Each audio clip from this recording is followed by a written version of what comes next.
I'm Julia Smith. I'm an ordinary Canadian citizen. I was born and raised in Toronto, and I still live just outside of Toronto. My parents met in Toronto. My father was born here, and my mother was born in South Africa.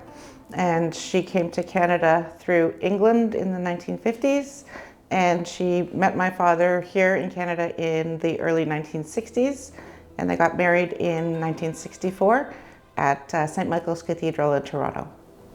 My mother came to Canada because she was dating a merchant sailorman at the time, and he was out in, I think, Shanghai, and they dissuaded her from going and following him there and told her that it would be better to come to Canada for a year or two before, while he was at sea, so that she could get to know Canada.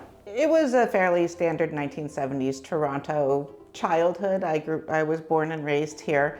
I grew up in North York, and I had some friends in the neighborhood.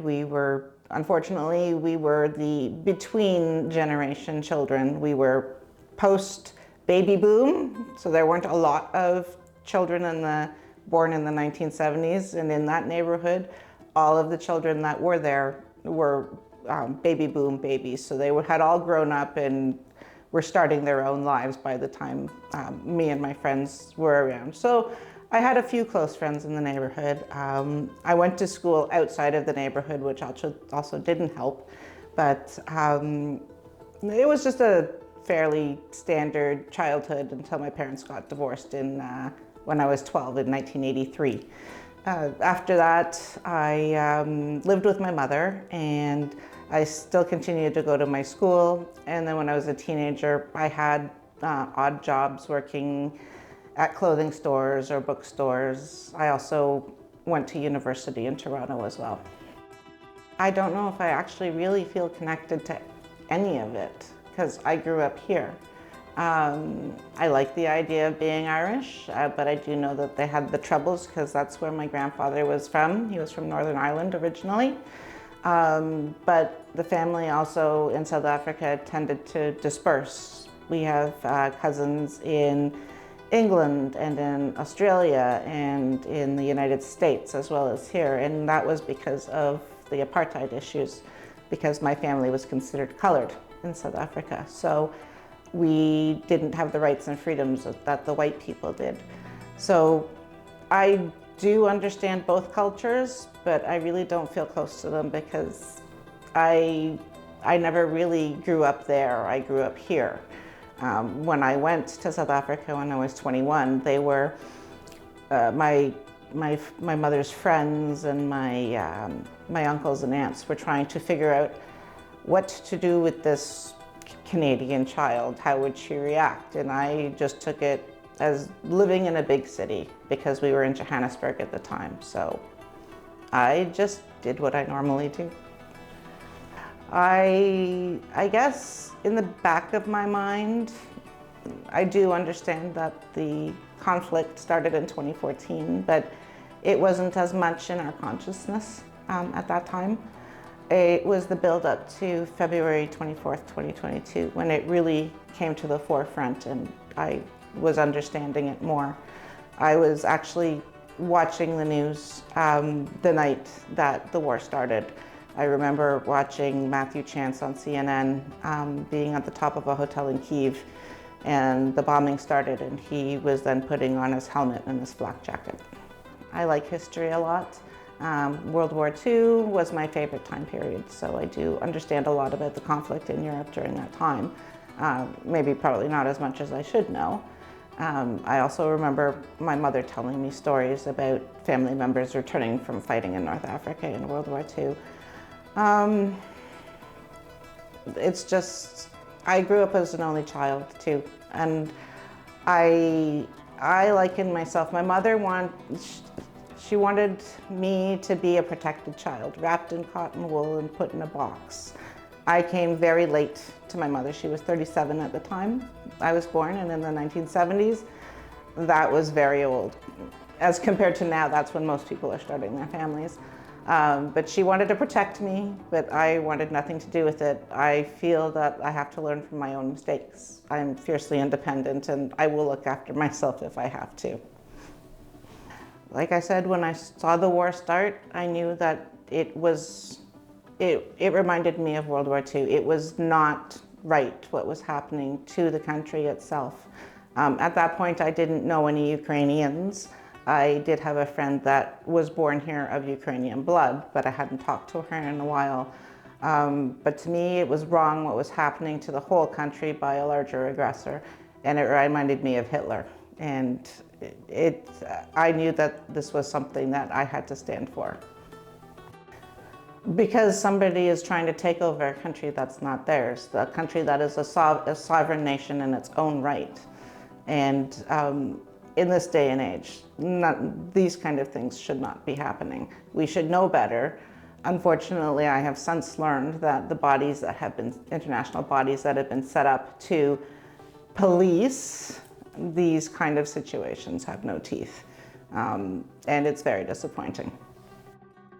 I started by trying to donate money to find organizations that I could donate money to that I agree with. There are certain organizations that I don't agree with, and I will not give them my money. And then it took me many months, but I found an organization, a group here that sends humanitarian aid to Ukraine, and I started volunteering with them and providing them with humanitarian aid, as well as I've sent tourniquets and Israeli bandages over, and I also sent a generator last winter.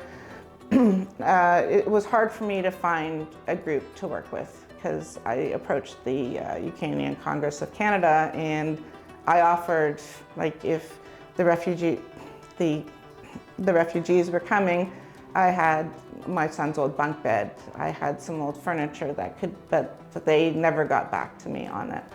So I did find also a group on Facebook that if you posted items, that people would pick them up, or you could deliver it to them for the items that they needed. It's called the GTA Housewares and Clothing for Ukrainians, I think it is.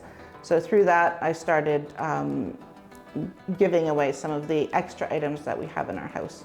I also then started posting my own items and items I collect from my neighbors, and I distribute them to the Ukrainian new arrivals that are in the city, mostly in the West End. I've also helped with the Durham Region group. I have gotten shoe boxes for Christmas for the children. Last year I helped deliver the Christmas hampers, and anybody that needs help, I just try to give my time, or if I can find something that they need. After the war? Yeah. I will figure it out then. At this point in time, my focus is Ukraine. Before that, I used to quilt as a hobby. I don't know what will come next. As part of NAFO, when Ukraine is free and all its land has been restored, there will be a beach party with all the NAFO fellows in Crimea. The North American Fellow Organization, they raise money for causes in Ukraine, and they fight Russian disinformation on Twitter. My Ukrainian sister would like to take me after the war to show me her Ukraine. I know Dnipro, because that's where my sister is from, and I know a lot of Dnipro ladies here. I know Kyiv from my brother. I know Lviv from my first Ukrainian friend here. I visited a family from Ternopil, and one gentleman from Ternopil actually filmed a clip of a street concert for me because I couldn't go. I know Odessa. I know Mariupol. We all know Mariupol because of the tragedies that have happened there. And I actually know an author that lived in Mariupol with his wife and fought with the Ukrainian Marines since 2018. Kramatorsk, from one of the families that I work with. A lot of towns I'm learning from the families that I work with, and then also from the news, Irpin and Bucha. Ukraine is a cause that I feel passionately about. As with body art, I wouldn't put it on my body unless it was really important. I wanted to get another tattoo for a while, and I figured this was an important one to get. I looked at various designs, and this one is the combination of two designs. It was important for me to have the Cyrillic, not the Latin phrase. And the gentleman who actually did it for me was Filipino and kept asking me what Slava Ukraini was. So I had to explain it quite a few times to him. Oh, it's a combination of two separate designs that I found on the internet. One design had the two colors, but it was an abrupt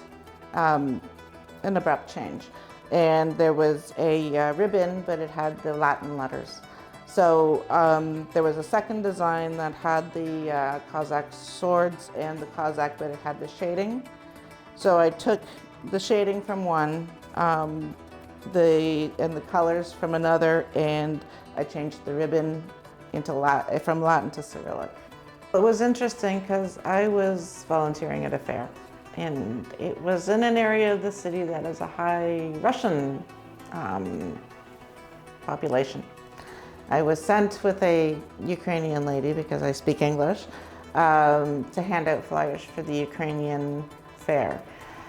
And the feeling I got from the people who were Russian, they wanted nothing to do with it, and they were waving their hands and sticking their noses up in the air, and I felt, I'm allowed to say this. This is my country. You're in my country now.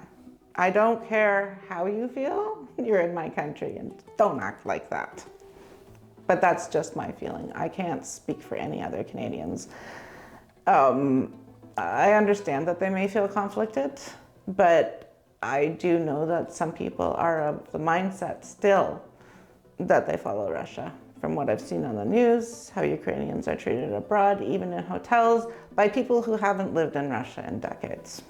I try not to buy products that I know that the companies, even like the parent companies, are still doing business in Russia. It's very hard though when you're depressed and you want to drown your sorrows in junk food. I can't have Frito-Lay anymore. Can't have Just Eat Doritos. I can't even have Cadbury's chocolate. So it's very hard to find something, but it's my moral stance. I feel I can't do it. And I even made my husband change his liquor, because the brand he used to drink was that French company that went, Mondel, I think it was, I forget. But that was one of their sub-brands, and he went and found something else to drink. He does, he supports my efforts. Sometimes he thinks it's a little crazy with how much I have in the house. He's in college. As long as the house gets cleaned, he's fine. He doesn't feel one way or the other, but he finds it interesting when I try to speak Ukrainian at home with two English-speaking Canadians. I get reminded, you do know that we don't understand what you're saying. I've found very nice, nice is too general a word, sweet families that invite me in to have coffee with them when I drop off their donations, or they don't have anything but they will give me a bag of fruit. I don't expect anything in return for what I do. I just want to help. So the ones I have found tend to be very generous and very compassionate and considerate. I have heard other things, but that's not what I have necessarily encountered. Why do I support Ukraine? I support Ukraine because what is happening to Ukraine is not right. People should be able to live peacefully in their country within their own borders. You shouldn't be afraid of somebody coming and invading and taking your country, trying to take your country over, destroying your cities, your population, and making your citizens fight for what should peacefully, rightfully be theirs. I know that North America has been shielded, especially in the last World War, because of the technology, and there There are large oceans around us. I know that that is not the case now. It could happen to us based on the modern technologies, and I would hope that somebody would support us if my country was in the same situation.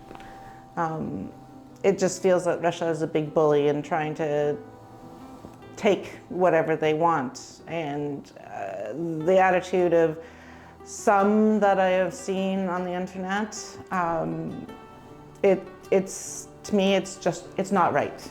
And I feel that Ukraine shouldn't be bullied, and the Ukrainians should be able to live peacefully in their country. Oh yes, I do want to meet the lady that's made this shirt, Julia Pod. I have talked to her over Twitter, but I would like to meet her in person. She seems like a very nice lady. Well, I've met Sean Pinner. He's English, but he is a Ukrainian citizen. He's got dual citizenship, and he's a very nice gentleman. Yes, I met Taras from Antatila. That was a highlight. And that signed shirt is now framed in the upstairs hallway of my house, although I did want to wear it. And that's only because I was a chatty Canadian. Well, I know the Red Kalina song. Everybody seems to know that one. I know a lot of Antatila's songs. I do like Yak Pak and TMNK, especially their English songs too. I've been listening to a lot of Ukrainian music lately. You can just ask. If you're tired, my shoulders are here to support you. I stand firmly behind your cause, and I have since the start of the current invasion.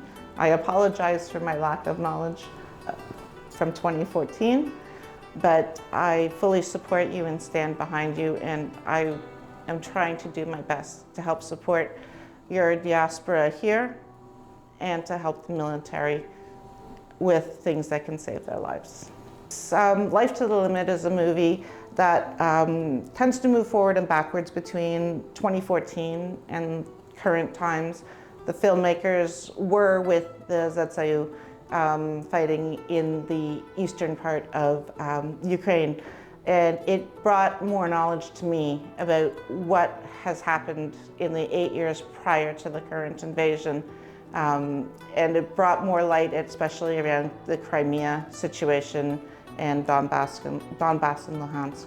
I will tell an interesting story. The last time I was driving to Ottawa with my Ukrainian sister, my car had 2 flags and has a lot of Ukrainian support stickers on it.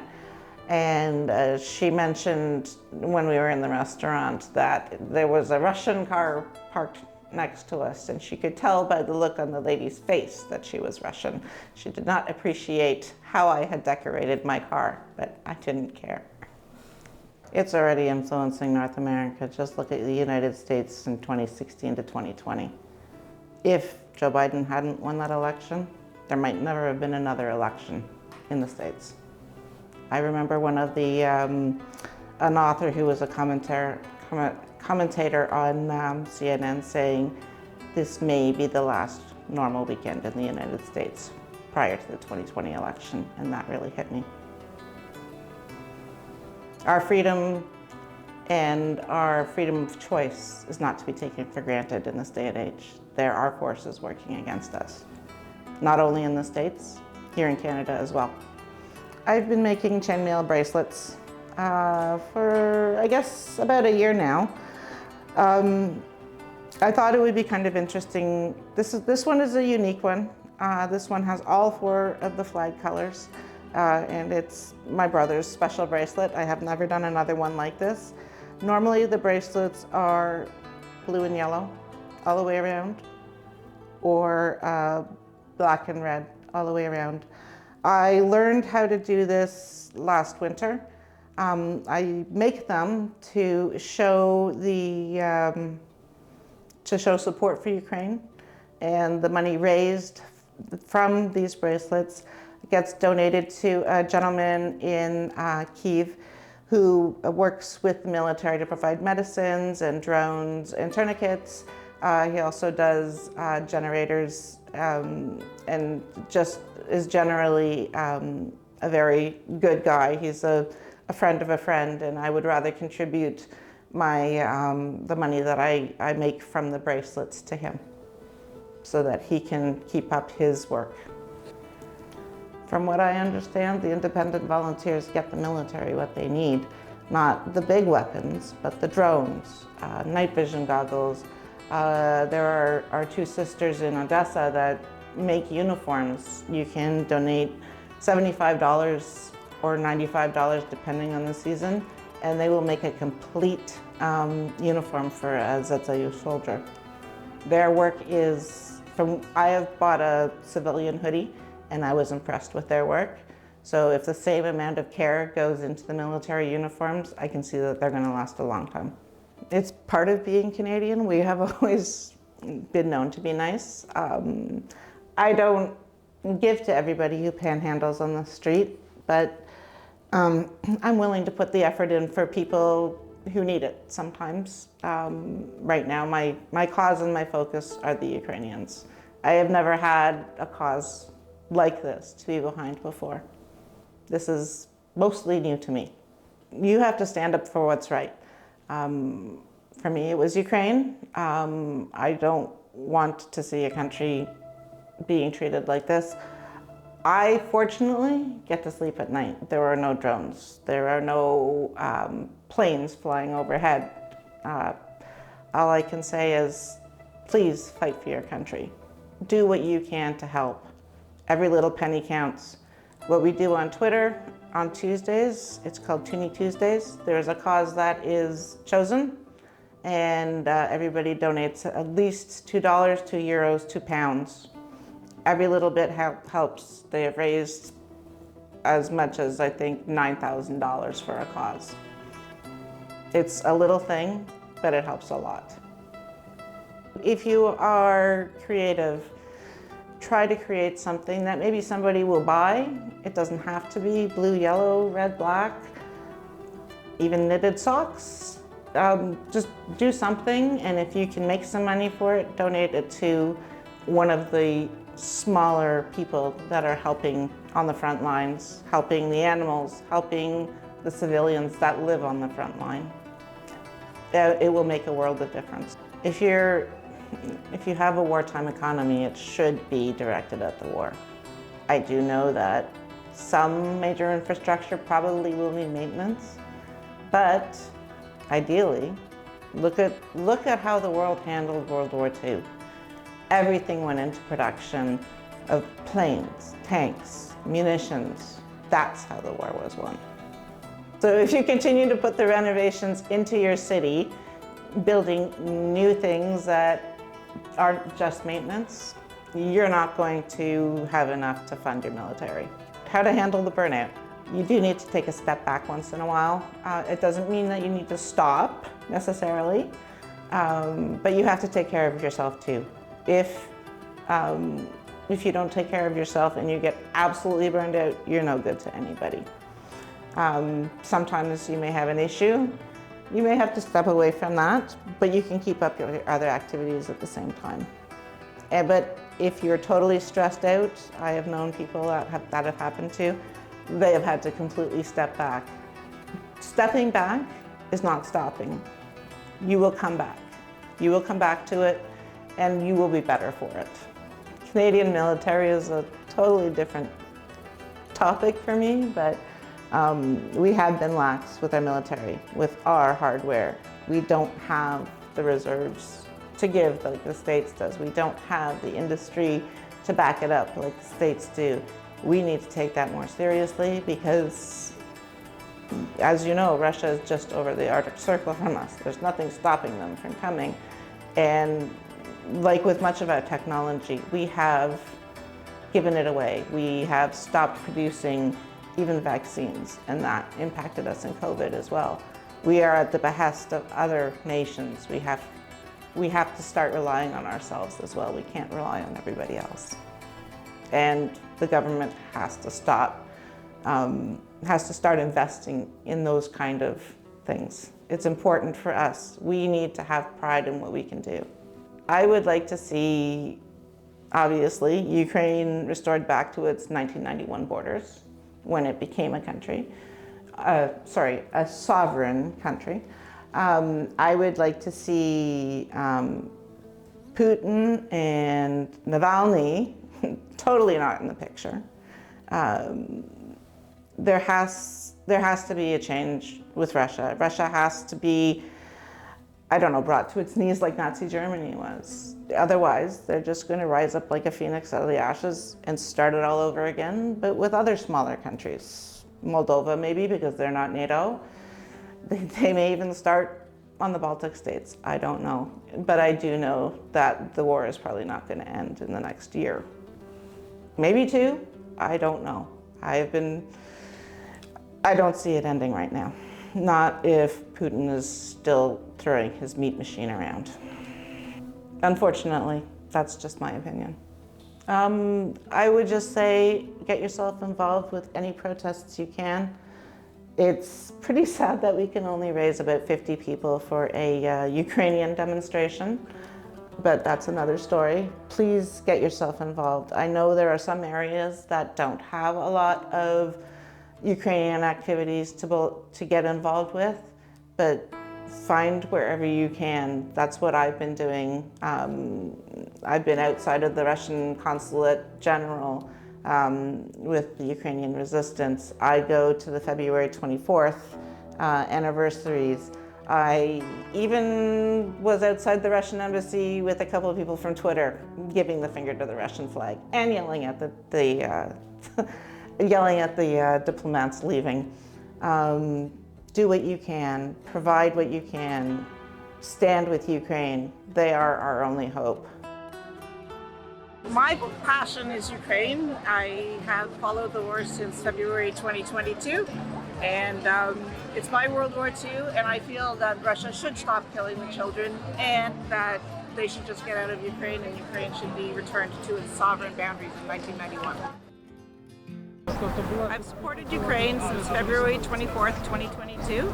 I appreciate what you gentlemen and ladies are doing for your country, for Europe, and for the world. Дуже, дуже дякую.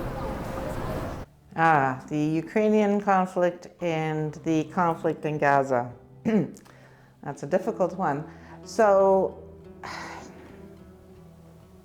Israel, in my opinion, didn't deserve to be attacked by Hamas.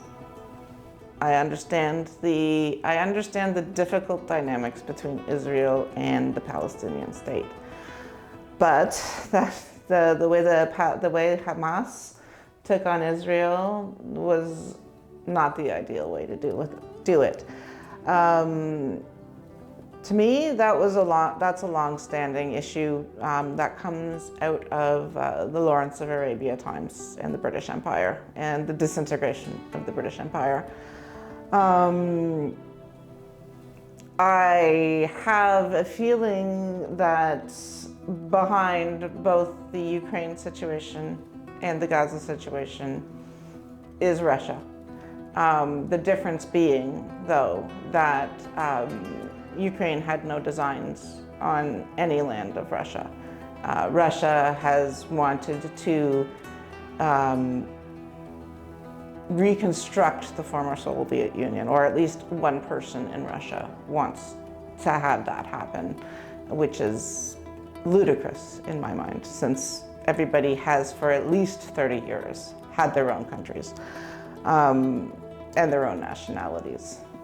But yes, Iran and Russia, I believe, are behind the Palestinian situation in Gaza currently. I am sure there are more people out there. You just have to find them.